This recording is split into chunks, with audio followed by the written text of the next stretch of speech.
Seguimos en estas 2 horas de lunes otra vez.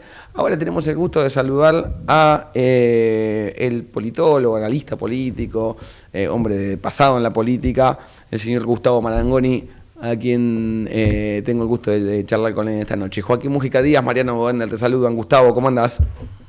Hola Joaquín, Mariano, buenas noches, gracias por llamar. Bueno, espero que te haya gustado Papo, porque estuviste ahí esperando un... Sí, no, te lo escuchaba muy bien, un crack. Dale, hombre de rock, ¿sos un hombre de rock nacional o no? No, sí me gusta, pero no sé mucho de música, no te puedo decir, fenómeno, te puedo dar una data muy precisa al respecto, pero hay algunos como Papo que me gusta mucho y después, por supuesto, Charlie o cosas así que eran propias de mi generación, ya hablamos en términos de gente grande.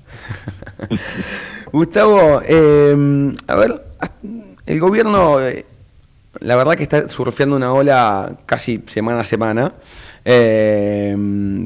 Primero fue Libra, después pasó, en un momento fue el conflicto por el financiamiento universitario, en otro momento fue el conflicto por la cuestión del financiamiento a lo que tiene que ver con el sector de la discapacidad, en otro momento fue el conflicto de Andis. Pero parece que el tema de Adorni, la cuestión de los vuelos a Punta del Este, o el vuelo a Punta del Este y de vuelta, y la cuestión de su viaje a Nueva York, que desencadenó después un sinfín de investigaciones sobre su patrimonio, los departamentos, los viajes, es un tema como que le está costando surfear. ¿Vos en qué momento lo ves al gobierno y cómo lo ves sobre todo el presidente Milei actuando respecto a qué hacer con una figura tan importante y tan central como la de Manuel Adorni en este gobierno? Elijo empezar de atrás para adelante.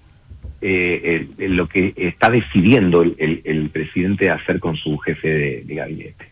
Yo creo que es plenamente consciente que está frente a un dilema. ¿Qué es un dilema? Cuando vos tenés dos opciones que son o igualmente buenas o igualmente malas, y eso te lleva a definir. Yo creo que el presidente sabe que las dos opciones son malas.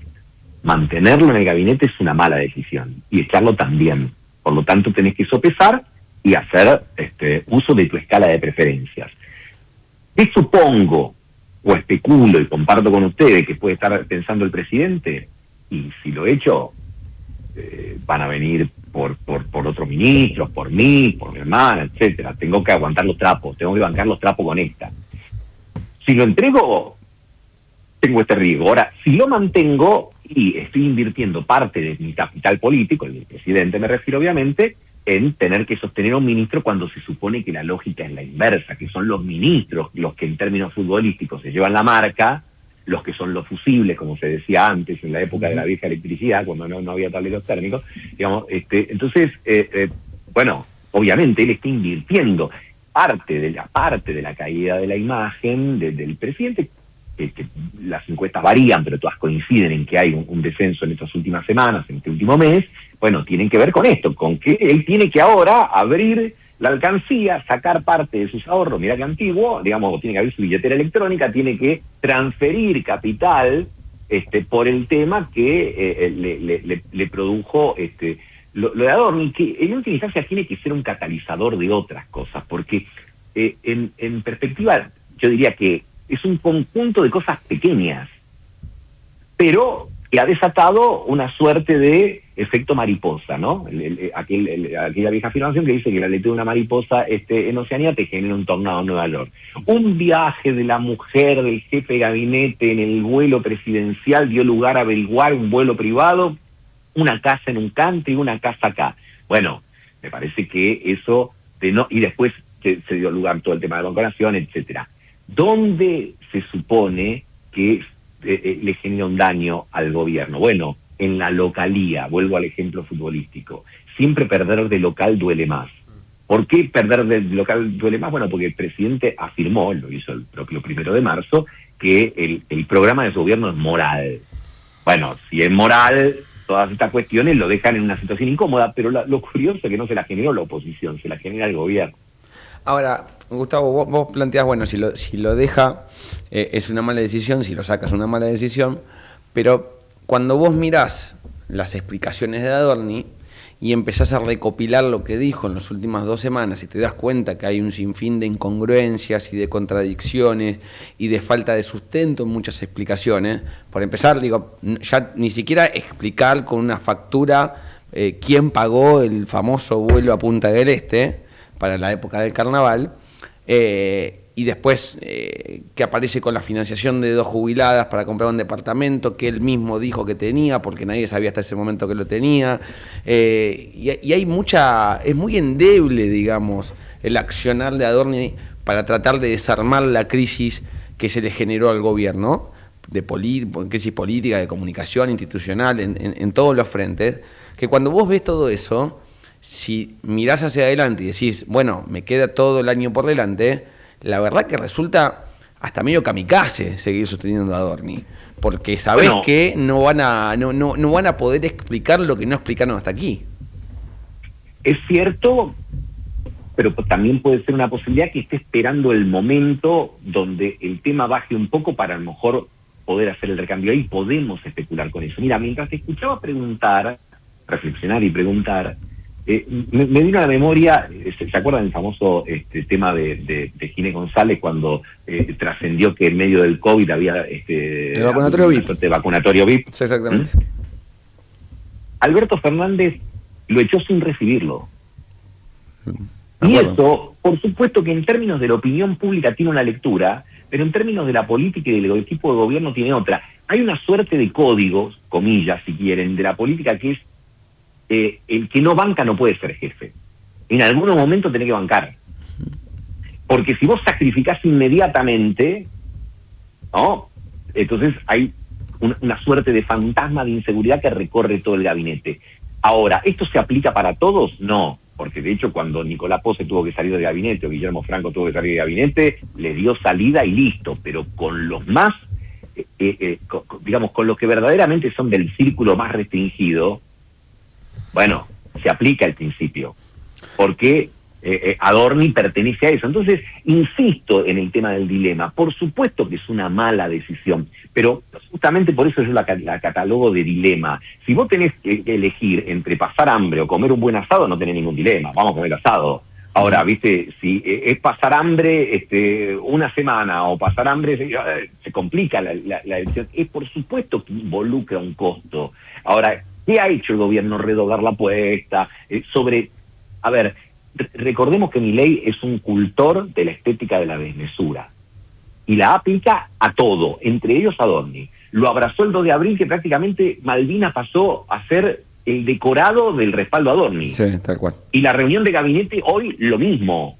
Lo apoya desde la desmesura, y toda la actividad del fin de semana, de toda la actividad furiosa del presidente en las redes sociales, en X fundamentalmente, está destinada a mi criterio a aplicar ese viejo principio que decía Joyce, el autor del Ulises, que decía, bueno, ya que no podemos cambiar a Irlanda, cambiemos de tema. Quiere cambiar de tema. ¿No? Entonces sacar del foco a Adorni y que se ponga... Lógico. Los rusos que bancan al periodismo, le dice epítetos a dirigentes políticos, etcétera, plantea todas las cosas. ¿Por qué? Porque es obvio y notorio que es la fórmula para tratar de cambiar el tema. Nadie quiere jugar en una cancha embarrada para uno. Entonces, ¿qué hacemos? Bueno, regamos otro, barramos todo y seguimos. Y si pica, a ver, ustedes son obviamente hombres de periodismo, de la comunicación. Si hacen una entrevista y el entrevistado quiere eludir, ¿viste? Tu tarea es sacarle el título, llevarlo a que conteste lo que quiere. Y yo te voy a tratar de cambiar el tema si me siento incómodo. Entonces vos me preguntás, la inflación, y yo te voy a decir las inversiones que llegaron o que prometieron. Vos me vas a plantear el tema Adorni y yo te voy a plantear la reunión con el embajador de Estados Unidos. Bueno, en esa disputa, el que instala la agenda... obviamente siempre está en una situación gananciosa. ¿Cuál es el problema en el tema Adorni? Que genera conversación no solo entre la opinión publicada y los dirigentes, genera conversación en la gente común. Y ahí te encontrás con una dificultad. Porque hay cuestiones que nos interesan a nosotros, a los que nos interesa la política, la economía, gente como ustedes, como yo, como todo, que estamos todo el tiempo. Ahora, cuando mi tía, que no entiende nada, me pregunta, che, ¿qué es esto de Adorni? ¿Qué cosa? ¿Lo que pasó? cuidado. Cuando estás en la cola del supermercado y escuchás hablar, estás en la góndola y escuchás hablar, o estás en la farmacia y escuchás hablar, entonces ahí tenés un desafío doble. A la dirigencia a lo mejor le podés cambiar el tema, porque los provocás, los insultás, haces que el que recibe un insulto tiene una tendencia natural a defenderse. No, pará, vos me dijiste HDP y yo no te lo puedo permitir. Estamos hablando del adjetivo para evitar lo sustantivo. Entonces, en parte, el gobierno apela a su, casi te diría, único instrumento, que es Milei, y ahora tenemos un presidente que es vocero de su jefe de gabinete, cuando lo lógico era que funcione al revés. Pero bueno, así las cosas, y veremos. El presidente tiene picos y valles, tiene una euforia muy importante. Ahora, los niveles de apoyo del gobierno, más allá que han registrado una caída en las últimas semanas, en realidad siempre oscilan entre un piso de 40 y un techo de 60. En este momento está 60-40 en contra. Pero en estos 2 años se ha mantenido por ahí, metro más, metro menos. No es un presidente, la euforia que transmite el presidente no oscila tanto en sus votantes como en él, y en sus adversarios como en él, ¿no? Si vos mirás desde diciembre de 2023 hasta acá, vas a ver que es uno de los presidentes de la democracia que mantiene un techo, una banda, como la banda cambiaria, una banda de apoyos y de rechazos que es bastante más estable que la de los otros presidentes. Gustavo, ¿qué tal? Buenas noches. Mariano Wender te saluda. Hola, Mariano, ¿cómo te va? ¿Qué tal? Te sumo una pregunta más y tomo algo que dijiste bien al inicio de la conversación, que vos decías que algo siempre le duele más a cualquier gobierno perder de local. Y te lo traslado a una consulta de más bien respecto al plan económico y a las cosas que empiezan a verse como consecuencias en el entramado productivo respecto a el plan económico ya desarrollados 2 años largos del plan de Milei, porque no sé si vos tenés la sensación de que haya en la opinión pública una noción de que las cosas que están pasando en el presente responden mucho menos a la herencia que a las acciones de este propio gobierno. Es decir, si la sociedad ya empieza a percibir que esto que experimenta es obra del gobierno y no fruto de un proceso de deterioro de los años anteriores. ¿Hay algo de eso que pueda estar empezando a permear en la opinión de la gente o de la sociedad? Sí, algo de eso hay. ¿Por qué? Porque hasta diciembre del año pasado, enero de este año, digamos, había una porción de los entrevistados que te decían, no me va bien, pero banco porque creo que es por acá. Es decir, la expectativa estaba en un nivel más alto incluso que la imagen del gobierno. Ahora la expectativa y la imagen del gobierno empiezan a coincidir para abajo, no de manera dramática, pero empieza a coincidir para abajo. Muchos que te dicen, ya no sé si tanto es por acá. ¿Y por qué? Porque las balas te empiezan a picar cerca. Porque ya hay un familiar, amigo, uno propio que tiene que juntar los mangos de una manera distinta, administrar, es decir, lo que se ve en determinadas variables. Ahora, el vaso puede estar medio lleno y medio vacío, y los dos están razón. A ver, ¿miente el ministro de Economía cuando dice que la Argentina creció el año pasado el 4,4? No, en términos estadísticos no miente, creció el 4,4. Ahora, la verdad es que ese esquema es muy dual. Crecen los sectores que ya sabemos, el complejo agroalimentario, el complejo energético, el sector financiero, y caen comercio, construcción, industria. Entonces, obviamente que esto impacta mucho más en la gente de a pie que los otros que además no generan empleo. Inclusive el sector petrolero. Porque así como abre muchas inversiones en vaca muerta, cierra pozos convencionales, entonces queda como con un balance casi neutro. Entonces, me parece que estas cuestiones, por supuesto que empiezan a permear, pero frente a esto, el gobierno tiene un discurso, digamos, de tipo naranjo en flor. Primero hay que saber sufrir, se canta. Después amar. Dice, bueno, es la consecuencia de terminar con una industria prebendaria. Cuando lo querés correr por ese lado, se siente incómodo, porque te dicen, escúchame, esto es la consecuencia de tantos años de populismo. Ahora, cuando aparecen los temas que están vinculados a las cuestiones de la ética pública y todo es distinto, porque llegaste combatiendo la casta, los privilegios, etcétera. Es decir, bueno, yo no sé, si yo supongo que a lo mejor no es ilegal lo que se hizo en el Banco Nación, pero hecho por parte de funcionarios que lo querían privatizar hasta hace 2 años y no pudieron, no porque no quisieron, no pudieron, porque no lo pudieron pasar por el Congreso. Es decir, como no lo pudieron privatizar, lo usan. y lo usan en una escala importante. Entonces, puede no ser un delito, pero indudablemente genera una cuestión reputacional importante. Gustavo, ¿crees que el gobierno hizo una sobreinterpretación del resultado electoral del año pasado? Lo digo anclado en los números que empiezan a mostrar las encuestas. Ahora quizás se ven con más nitidez esta cuestión de un crecimiento en su imagen negativa, más allá de esta estabilidad de la cual vos hablabas antes en términos de la región, de los presidentes de la región, pero sí empieza a haber un descontento sobre la gestión actual de Milei, sobre su imagen, o sea, golpeando su imagen positiva, y también pensando en esa famosa pregunta de qué haría si tuviera la elección a corto plazo. Pero digo, el gobierno se enamoró demasiado de la elección del año pasado y descuidó un poco esa relación con el electorado que supo tener en el primer año de gestión, que la alimentó, que la supo conservar, y si querés más atrás en el tiempo, que supo interpretarlo bien en el momento de la elección de 2023, que era lo que quería el electorado. ¿Perdió un poquito de ese timing ahora? Es más difícil, me parece a mí, en política administrar la victoria que la derrotas. Porque en la victoria tendés a pensar que ganaste porque sos el mejor y porque haces todo bien.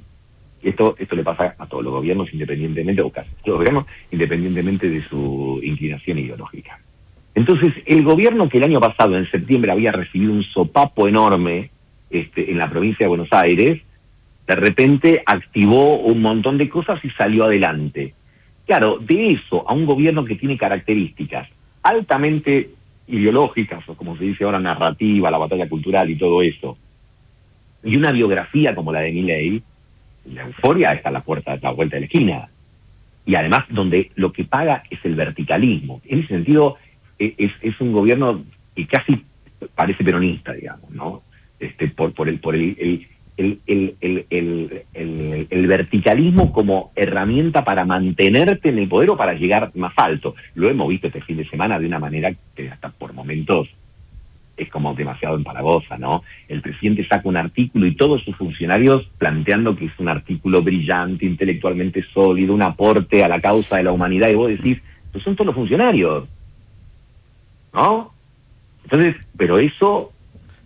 Todos replicando lo mismo que dijo Milei, diciendo hay que leer esto. Y buscando adjetivos en el diccionario para agregar, ¿no? Todo calificativo bueno, digamos, que es magistral, masterclass, una maravilla. Perdón, Gustavo, uno le dijo el presidente filósofo. Yo lo vi pasar. Bueno, viste, ya está, cerremos, ¿no? Me gusta mucho este tema de los libertarios, ¿no? El coloso, ¿no? Como decía Milei a Sturzenegger, ¿no? El mejor ministro de Economía del planeta Tierra. Ahora, esa estética de la desmesura es no solo lo que alimenta a Milei, sino también lo que mantiene a sus funcionarios y a diputados y senadores que en algunos casos a lo mejor tienen un papel muy débil desde el punto de vista legislativo, pero como son espadas mediáticas del presidente, bueno, permanecen. Entonces, cuando vos te das cuenta que... vos cuando formás un gobierno, por supuesto que es el ideal. Vos necesitas gente que sea leal y capaz. Ahora, me da la impresión que estamos frente a un esquema que si tiene que elegir entre una de las dos, privilegia la lealtad. Claramente privilegia la lealtad. De hecho, uno parece ser tan así. A ver, el cambio del jefe de gabinete, que poco fue el origen de toda esta conversación, costaba explicar la salida de Guillermo Franco. ¿Por qué se daba el cambio? Bueno, yo creo que habrá mil explicaciones, pero una tiene que ver hasta con el matiz. Uno miraba, independientemente de evaluarlo bien, regular o mal, eso que cada uno lo haga como quiera, pero digo, uno evaluaba su comportamiento. Bueno, voy a decir, esa estética de la moderación en este gobierno no paga. Porque en esta revolución que quiere hacer Milei, todo tiene que ser, es decir, la moderación es sinónimo de tibieza, es sinónimo de algo no deseable. Cuando yo digo desmesura, lo digo tomando un concepto del propio presidente. El presidente alguna vez dijo que la mesura es tibieza, y la tibieza es el comportamiento de los dirigentes que nos han traído hasta esta crisis. Yo escucho eso, soy funcionario y salgo a decir que es el rey filósofo, Harry Potter, lo que sea, qué sé yo, cualquier cosa. Eso me acerca mucho más a la continuidad que ponerme a reflexionar o intentar hacerlo como estamos haciendo nosotros en esta charla, ¿no? Todo mucho, todo demasiado. Gustavo, gracias por charlar con nosotros esta noche aquí en Lunes otra vez. Gracias a ustedes, que tengan una buena semana. Abrazo grande. Ahí pasaba Gustavo Marangoni, reconocido politólogo, y hablando de esta cuestión muy desmesurada. Después, cuando volvamos en la tanda, me gustaría que compartan, Marian, charlamos fuera de micrófono de una nota de un colega de Nación. Sí.